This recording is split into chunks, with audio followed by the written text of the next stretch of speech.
Baik, Assalamualaikum warahmatullahi wabarakatuh. Hari ini kita kuliah daring ya, karena saya masih di luar kota. Baik, nanti Anda silakan memahami perkuliahan secara daring yang saya sampaikan melalui video ya. Kita masuk di SAP yang kelima, yaitu nutrisi dan formulasi langsung.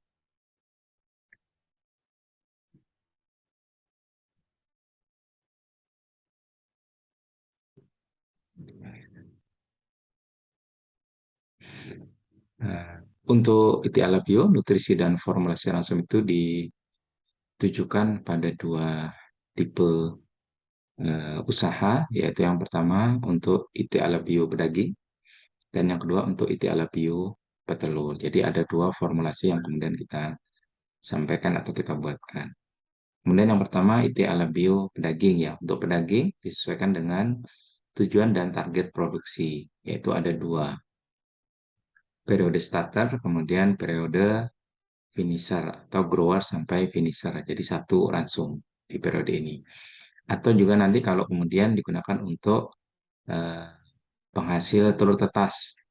Dan nanti yang ditujukan ini adalah untuk betina pembibit yang menghasilkan telur tetas. Nanti ada perbedaan. Tapi untuk pedaging jantan, ada dua, yaitu periode starter dan grower. Di periode starter ini untuk mencapai kecepatan pertumbuhan yang tinggi pada iti alveoli pedaging, ya, yang jantan itu kemudian diberikan nisbah ransum dengan nisbah energi dibanding protein atau E dibagi P itu yang kemudian agak sempit. Ya, berkisar antara 12 sampai 14, jadi biasanya di 13. Ya. Artinya bahwa proteinnya nanti harus lebih tinggi dibandingkan dengan rasio energi. Ya. Nanti kita lihat. Ya, artinya di periode starter itu protein diperhatikan lebih tinggi karena untuk membangun pertumbuhan perbanyakan sel atau pertumbuhan hiperplasi. Ya, kemudian di periode finisher atau grower sampai finisher ditujukan untuk pertumbuhan hipertrofi atau pengisian sel atau jaringan yang sudah ada, kemudian dia menjadi besar dan gemuk. Pada periode finisher atau growth finisher ini atau periode panen, maka kebutuhan proteinnya kemudian diturunkan. Artinya pertumbuhan hiperplasinya kebanyakan sudah mulai selesai, kemudian diisi dengan energi. Oleh karena itu kemudian energinya ditingkatkan hingga 3.000 kilokalori per kilogram dari sebelumnya 2.900 kilokalori per kilogram dengan nisbah energi dibanding protein yang lebih tinggi, yaitu di 18 sampai 19. Artinya bahwa karena proteinnya diturunkan, energi dinaikkan, maka kemudian nisbahnya menjadi lebih tinggi, ya, di 18 sampai 19. Kemudian untuk dewasa, ya untuk ransum formulasi breeder, ya, pada penghasil bibit atau telur tetas, bila dipelihara terus-menerus dengan tujuan penghasil bibit, maka nisbah energi proteinnya dipertahankan di 18, ya, di mana proteinnya tetap tetapi kemudian MI-nya diturunkan sedikit, ya, karena tidak ditujukan untuk pengemukan lagi tapi ditujukan untuk jangka panjang menghasilkan bibit. Jadi energi diturunkan sehingga kemudian tidak terjadi kelebihan energi. Nah, untuk itu kemudian ditambahkan juga penyediaan vitamin D dan kalsium. Jadi vitamin D atau kalau tidak bisa penyediaan vitamin D secara preparat, kita gunakan dengan desain kandang sehingga kemudian matahari memungkinkan untuk masuk di dalam kandang dan dia penyediaan kalsium dalam bentuk premix yang bisa kalsium dan fosfor. Ini kebutuhan nutrisi itu pedaging ya. Untuk fase starter kemudian grower finisher di 3 sampai 8 minggu, starter di 0 sampai 2 minggu. Kita lihat bahwa energinya misalnya untuk starter itu di 2.900 kilokalori per kilogram. Sementara proteinnya 22. Kenapa kemudian nisbahnya menjadi 13,2? Energinya 2.900 dibagi dengan 22. Nilainya 132, Pak. Enggak, nanti protein ini yang dalam bentuk persen kita samakan dulu pembilang penyebutnya dengan apa namanya dengan yang 2.900 energinya nih ya. Ini dalam bentuk kilokalori per kilogram. Jadi yang protein persen ini kita setarakan dengan per kilo per kilogram. Jadi nanti mencarinya adalah eh, berapa per 1.000, karena dihitung dalam kilogram ya. Jadi per 1.000 dalam bentuk gram kalikan 100% sama dengan 22%. Jadi berapa per 1.000 kali 100% sama dengan 22%. Jadi X-nya itu X per 1000 itu X-nya adalah 220. 220 nanti ya kalau dibagi dengan 1000 dikalikan 100% itu sama dengan 22%. Jadi pembaginya nanti ada 2.900 dibagi bukan 22 tapi 2.220. Ya, setelah disetarakan ke uh, ya, di satuan yang sama per kilogram. Sama dengan yang selanjutnya. Di finisher kemudian dia dinaikkan NC menjadi 3.000 dan proteinnya diturunkan jadi 16. Jadi 16% untuk IT pedaging yang sudah masuk grower finisher. Ya, jadi 3.000 dibagi 160, nisbahnya sekitar 18. Ya.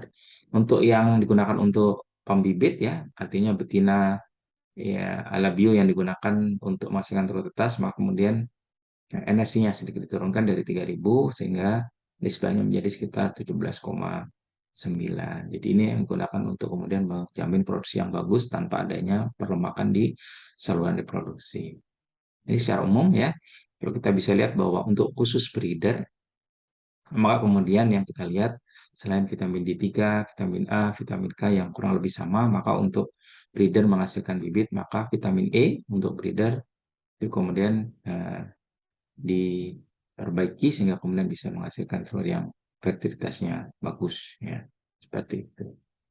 Kemudian berikutnya terkait dengan konversi rasum. Intinya di pedaging ini adalah semakin tinggi energi yang kemudian digunakan di dalam rasum tersebut, maka feed konversi atau efisiensi pemeliharaan itiknya akan semakin bagus. Efisiensi penggunaan makanan juga semakin bagus. Fenomena ini terjadi sampai batas tertentu sehingga kemudian kita harus koreksi kembali. Tapi dengan kata lain bahwa pemberian energi yang tinggi untuk pedaging itu lebih efisien dibandingkan yang sebaliknya. Kemudian terkait dengan pembentukan dengan kebutuhan nutrisi untuk tipe alabio telur ya. Tujuan dan targetnya ditujukan kepada tiga tujuan target produksi. Yang pertama periode IT anak ya, atau MERI ya, 1 sampai 2 minggu tadi, kemudian periode IT remaja, kemudian setelah itu periode IT dewasa. Untuk bertelur periode IT-nya tidak disebut dengan starter karena dianggap pada periode ini karena untuk menghasilkan produksi telur ya tidak digunakan untuk pencapaian bobot, maka kemudian periode IT anaknya diperpanjang hingga 6 minggu dengan apa namanya dengan rasio yang sama di periode itu. Jadi untuk periode anak sama seperti yang sebelumnya dia digunakan nisbah energi dibanding protein atau energi dibagi proteinnya itu yang juga sempit. Ya, lebih tinggi sedikit 13 sampai 15. Kalau tadi 12 sampai 14, tapi kurang lebih sama di mana kemudian untuk mencapai pertumbuhan perbanyakan sel yang optimal terus kemudian ditingkatkan apa namanya penggunaan atau kadar N yang lebih tinggi ya, kadar protein yang lebih tinggi ya untuk mencapai pertumbuhan hiperplasi atau perbanyakan sel yang sempurna. Kemudian di periode IT remaja mulai dikurangi ya. Di sini karena jangka panjang nanti untuk porsi telur, maka kemudian protein dikurangi, energi juga dikurangi sehingga menghasilkan kalsium yang bisa mengurangi terjadinya deposit lemak pada saluran reproduksi betina. Oleh karena itu kemudian di periode ini dikurangi ya, dikurangi hingga 15% untuk protein dan ya, 2.700-an ya atau kurang itu untuk yang ransum energinya. Oleh karena itu kemudian ini digunakan sepenuhnya sehingga pertumbuhannya bisa bagus untuk saluran reproduksi. Hal ini mengingat untuk pertumbuhan saluran reproduksi itu jauh lebih lambat dibandingkan pertumbuhan untuk tulang, kemudian untuk otot atau daging ya dan lemak semuanya cepat. Organ reproduksi paling lambat. Oleh karena itu harus dikurangi energi protein sehingga perkembangannya sempurna dan tidak diganggu oleh adanya lemak. Periode itik remaja atau layar nisbah energi dibagi proteinnya kemudian dinaikkan lagi. Artinya protein kemudian dipus ya ditambah lagi sehingga sepenuhnya bisa digunakan untuk proses pembentukan telur yang membutuhkan protein yang tinggi. Oleh karena itu ditambah lagi proteinnya dan energinya dinaikkan. Tapi rasionya tetap bagus di mana rasio proteinnya lebih tinggi ya di 13 sampai 14 dibandingkan yang di IT remaja. Nah, kemudian ditambahkan juga vitamin D dan kemudian kalsium fosfor untuk pembentukan kerabang telur ya. Ini sangat diperlukan. Ini kebutuhan nutrisi untuk itik petelur. Kita lihat di sini nisbahnya 0 sampai 6 minggu ya karena diperpanjang karena ini kalau untuk starter di petelur itu perpanjang gitu ya, hingga 6 minggu disebut periode anak, nisbahnya 13,7 sampai 15,3. Jadi antara itu proteinnya artinya masih masih tinggi. Kemudian di remajanya dikurangi jadi 15 saja protein dan energinya turun ke 2.700. Ini membuat mereka bisa diet lebih bagus untuk kemudian mengurangi adanya pelemakan, badan yang gemuk, dan juga pertumbuhan organ reproduksi yang sempurna.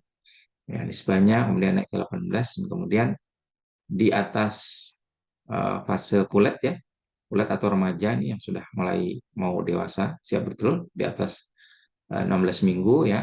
Kemudian mulai dinaikkan kembali persiapan hingga 20-21 minggu sudah mulai bertelur ya.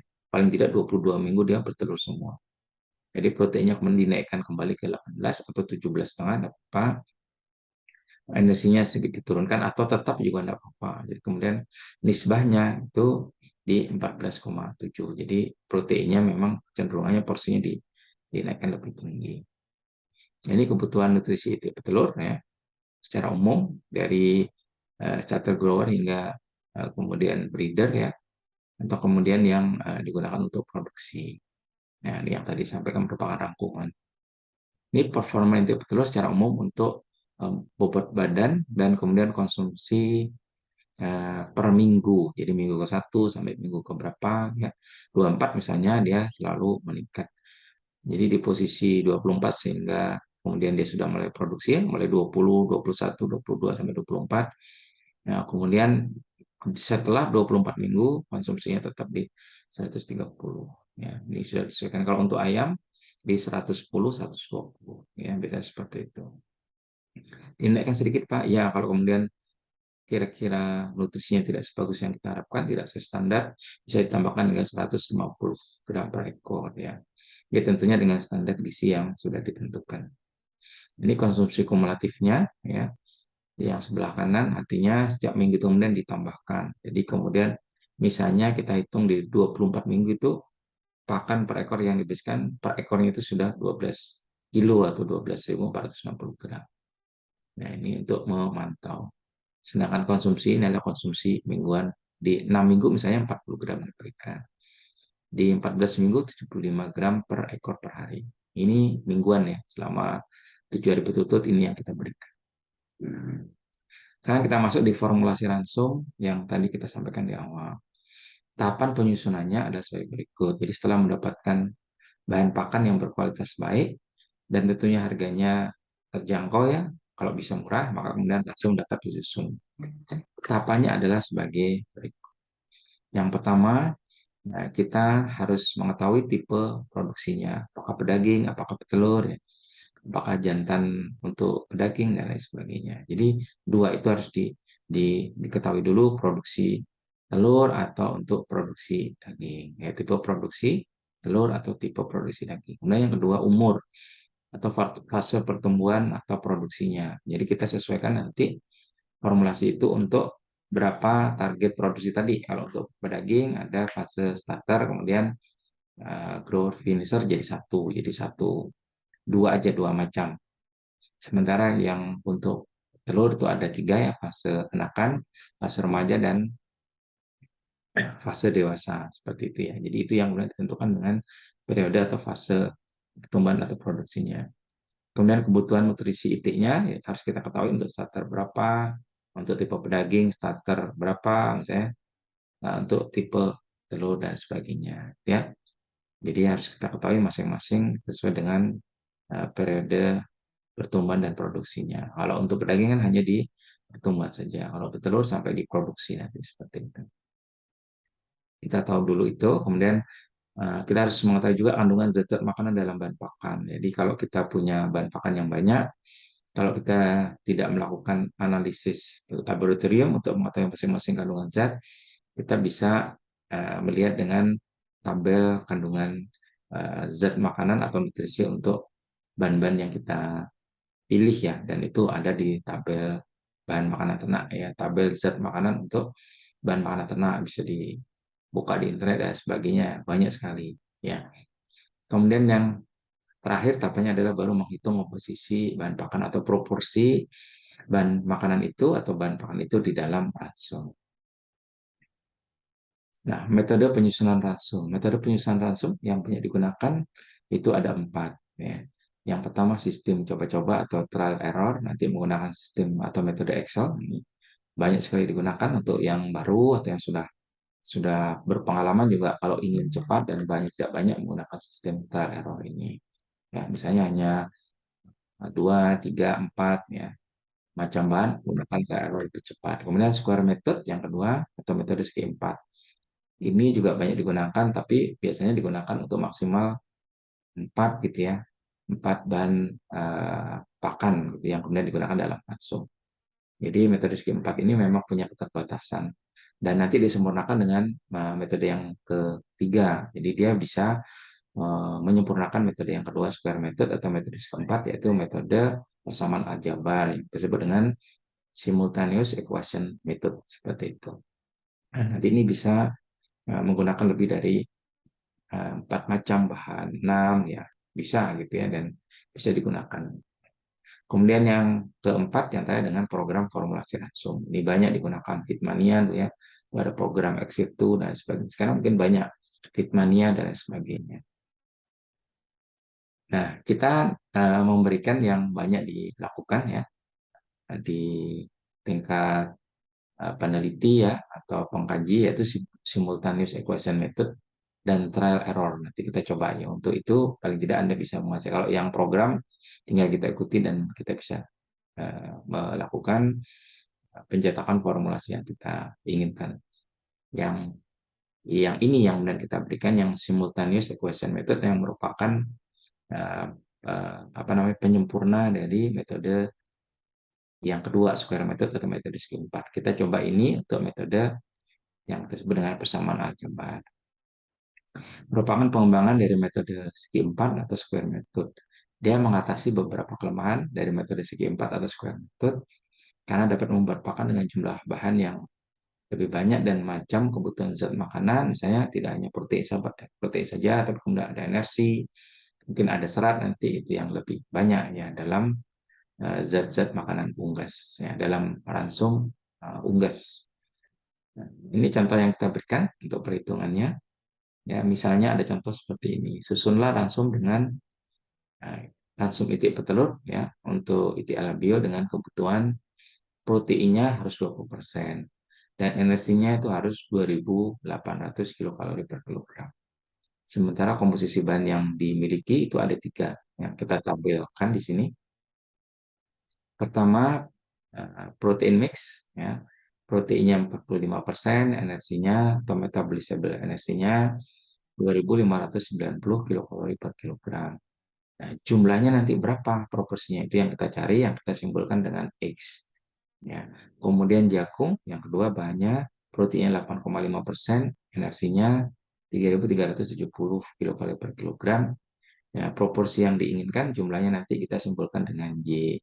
Kemudian bakatul, ya, proteinnya 12,5%, kemudian energinya 2.350 kilokalori per kilogram. Proporsi dalam ransum, kemudian kita simpulkan dengan Z.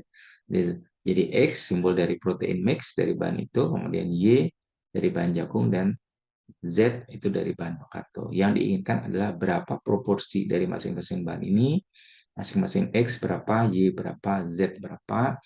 Kemudian kita bisa mendapatkan nanti langsung dengan protein yang sudah ditetapkan, yaitu 20% protein, protein kasarnya 20%, energinya 2.800 kilokalori per kilogram menggunakan 3 bahan yang ada. Langkah yang pertama dalam proses persamaan aljabar ini, yang pertama kita membuat persamaan dari jumlah bahan yang kita simpulkan. Nah, jumlah bahan kita lihat di sini adalah X untuk protein, Z untuk jagung, Y untuk jagung, dan Z untuk bekatul. Jadi X plus Y plus Z itu sama dengan 100% atau 1. Ya. Kita buat dulu persamaan aljabar untuk jumlah bahan. Kemudian kita buat persamaan aljabar untuk kebutuhan PK. Kebutuhan PK yang diinginkan, ya, jadi dari protein make 45 tambah 8,5 tambah 12,5 itu harus nanti mencapai 20%. Ya, untuk memudahkan perhitungan supaya tidak terlalu besar, maka kemudian semuanya kita bagi dengan 100 saja. Ya, karena itu persamaan aljabarnya ini masing-masing dibagi 100 menjadi 0,45X ditambah 0,05Y ditambah 0,125Z. Yang diinginkan adalah 20%. 20% dibagi 100 karena masing-masing bagi 100 menjadi 0,2. Kemudian kita cari persamaan energinya.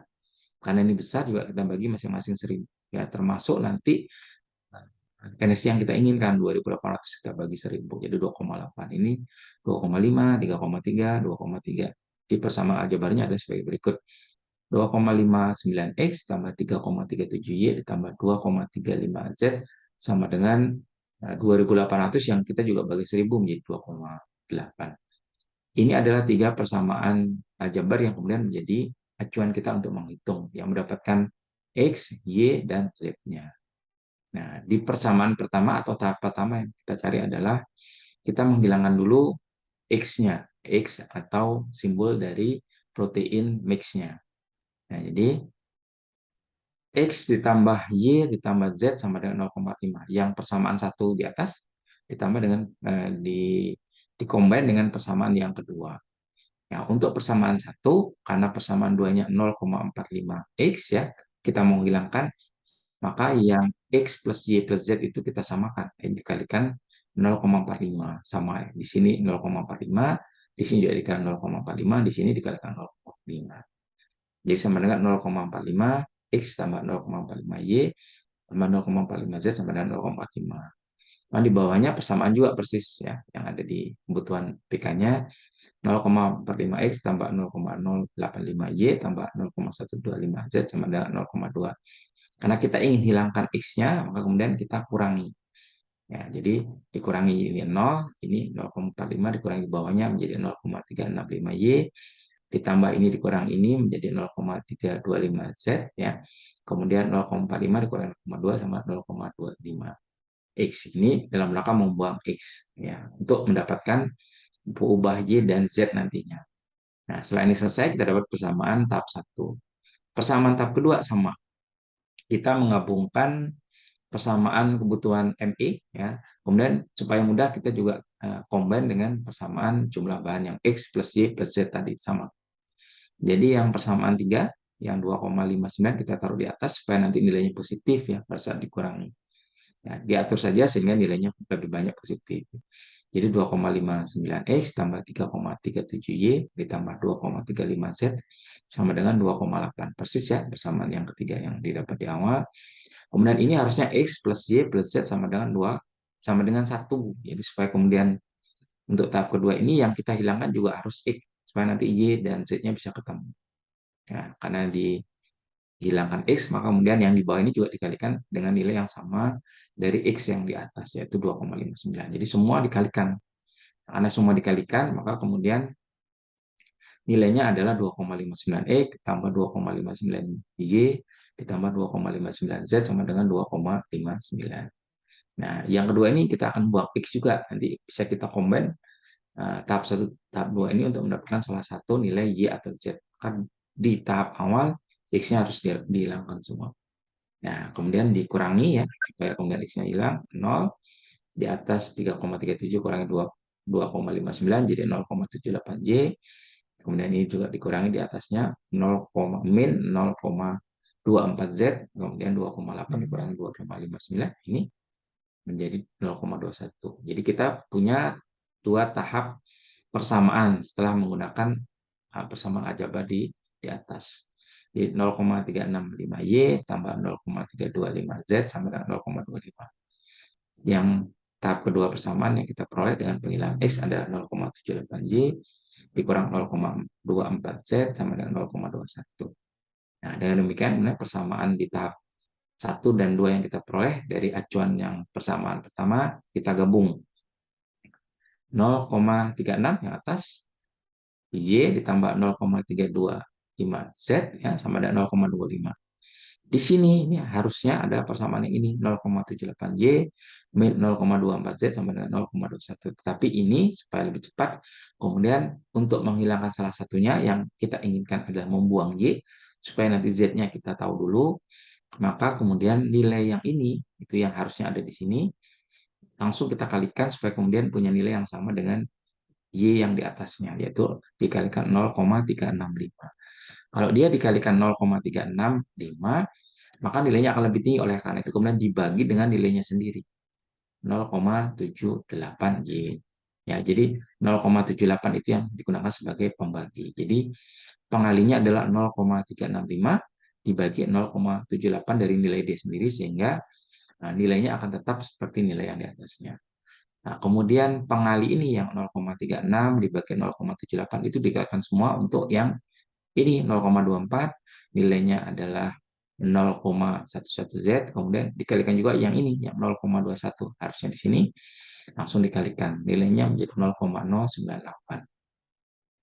Dengan demikian kemudian kita kurangi, Y-nya jadi hilang semua ya, di 0 karena di sini nilainya sama. Kemudian ini dikurangi yang di bawahnya 0,325Z dikurangi minus min. Ya, jadi kemudian jadi positif. Ya, sama dengan ditambah 0,11Z, maka nilainya adalah 0,435Z. 0,435Z, kemudian di atasnya 0,25 dikurangi dengan 0,098. Nah, sama dengan 0,152. Dengan demikian Z adalah 0,152 dibagi 0,43. Nilai Z-nya adalah ditemukan 0,350. Jadi namanya kita dapat nih persamaan itu, Z-nya kita ketahui. Setelah Z-nya kita ketahui, Z bisa dimasukkan di persamaan awal, ya, atau persamaan yang ini juga bisa, ya, supaya kemudian salah satu nanti bisa ditemukan. Yang ada Z-nya nilainya, tapi kemudian kita bisa dapat. Jadi kalau bisa yang hanya persamaannya menggunakan dua simbol, yaitu Z dan tertentu yang lain, misalnya X atau Y. Yang ada di sini adalah yang Y. Jadi kita bisa gunakan yang atas ini, kita masukkan Z supaya dapat Y-nya, atau kita masukkan yang di sini. Kita masukkan Z bisa dapat ini. Nah, di contoh ini yang kita masukkan adalah yang persamaan di atas. Di persamaan tahap satunya tadi. 0,365Y ditambah 0,325Z sama dengan 0,25. Z yang dimasukkan yang dapat tadi 0,365Y ditambah 0,325. Z yang dimasukkan nilainya 0,35 sama dengan 0,25. Ini dikalikan dulu nilainya 0,11. Jadi 0,365 ditambah 0,11 sama dengan 0,25. Jadi Y sama dengan 0,25 dikurangi 0,11 dibagi 0,365. Y-nya dapat 0,38. Ya.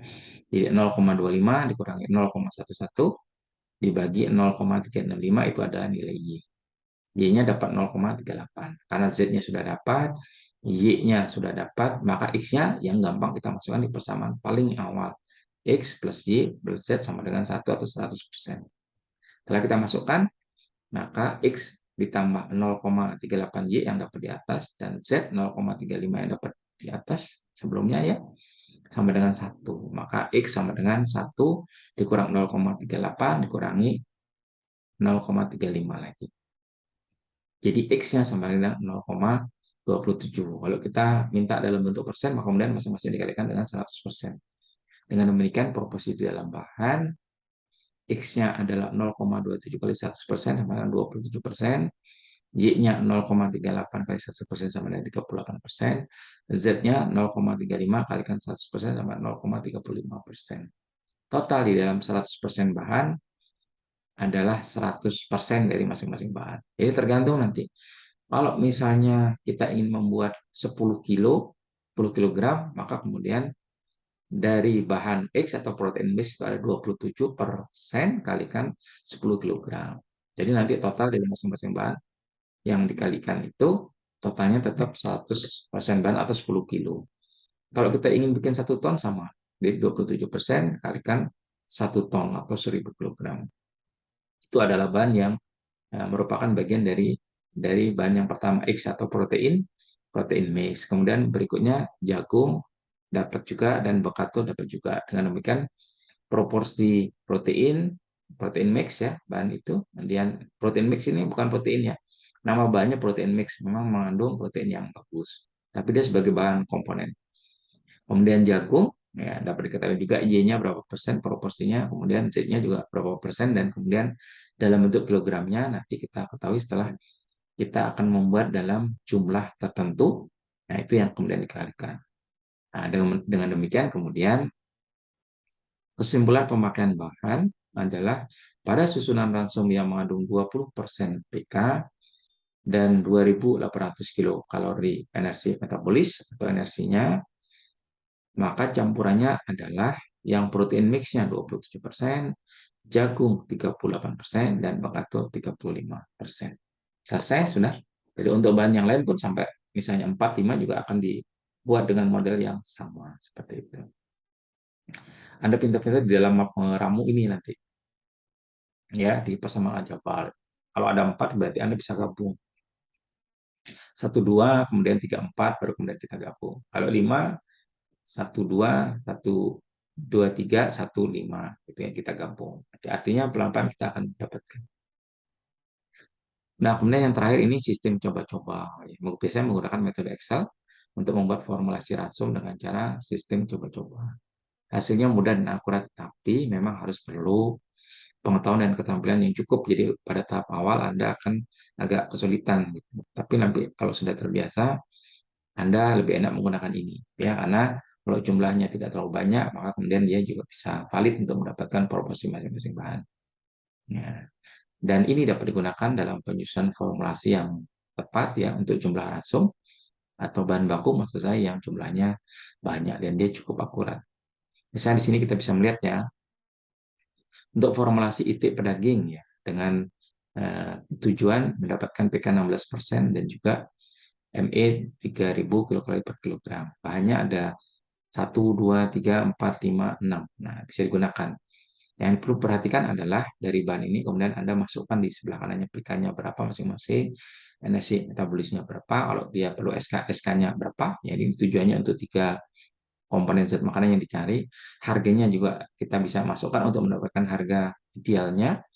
Kemudian yang sebelah kanan ini, ya ini saya satukan ini setelah kemudian perhitungan di dalam ransum. Kalau ini bahan, sampai di posisi harga ini adalah karakteristik dari protein atau nutrisi dan harga bahan yang karena sudah masuk di ransum. Di ransum ini kemudian yang kita ketik yang persentase bahan ini yang kemudian dikosongkan. Nah, bahan kemudian dikalikan dengan proteinnya, nanti Anda masukkan di sini ya pakai Excel itu ya, pakai rumus. Jadi nanti dimasukkan kemudian di copy ke bawah.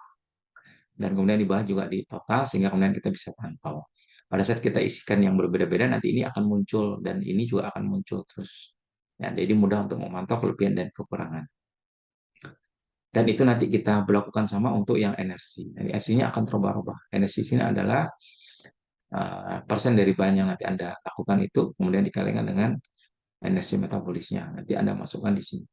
Dibuat formulanya, kita kopikan ke bawah dan jumlahnya juga sama. Sama juga dengan SK. Nah, untuk harga ransum kemudian sama. Persentase bahan kemudian dikalikan dengan harga yang tersedia. Ya. Kemudian dikopi ke bawah dan kemudian kita dapat nilai. Ya. Anda di e-learningnya saya berikan yang dalam bentuk eh, file Excel-nya. Nanti ini datanya ada di situ dan Anda bisa coba kotak-katik yang di sini. Jadi untuk membantu Anda belajar merumuskan formula yang tepat ya sesuai dengan yang kita inginkan sekitar misalnya 16% dan ini 3.000 kilokalori per kilogram. Ini contoh yang kita berikan ini kalau kita menggunakan yang PK-nya itu sekitar 18% ya. Ini 17,7 ya. Kemudian yang ininya sekitar 3.300-an gitu ya. Jadi kalau nanti Anda ingin coba, Anda sesuaikan supaya kemudian dapat di 16. Apa yang harus dikurangi? Oh, ini dikurangi sedikit 35. 5 dia masukkan kemana? Oh, jagung kuning. Jadi sini jadi 40 dan seterusnya. Atau tepung ikannya terlalu tinggi, kita kurangi dikit 2%, 2%-nya masuk di dedak padi. Jadi dari 40 ditambah 2 menjadi 22. Itu sampai kemudian di sininya menjadi PR Anda ya, sesuai dengan yang diinginkan. Tapi caranya seperti itu. Nah, kita buat seperti ini, nanti Anda tinggal rumuskan sehingga pas nanti di 16 dan di 3.000. Apa yang harus dikurangi dan apa yang harus ditambah. Excel-nya Anda lihat di e-learning sudah saya berikan, Anda sesuaikan sehingga kemudian dari nilai ini nanti bisa sesuai. Ya, jadi itu tugas Anda supaya kemudian Anda paham dan mengerti perhitungan supaya kemudian sampai di formula yang diinginkan. Ya. Nah, ini kalau kemudian Anda bisa lakukan 2, 3, 4 kali sudah betul, maka kemudian berikutnya Anda gampang. Ya. Biasanya penelitian mahasiswa menggunakan banyak rancangan dengan metode Excel ini ya. ya, praktek yang sudah dilaksanakan di kakak kelas Anda, ya, di angkatan sebelumnya menggunakan metode-metode Excel yang seperti ini supaya mudah. Demikian yang bisa saya sampaikan, ya, kurang lebihnya mohon maaf. Nanti kita dapat berdiskusi kembali pada saat pertemuan secara offline. Terima kasih. Wassalamualaikum warahmatullahi wabarakatuh.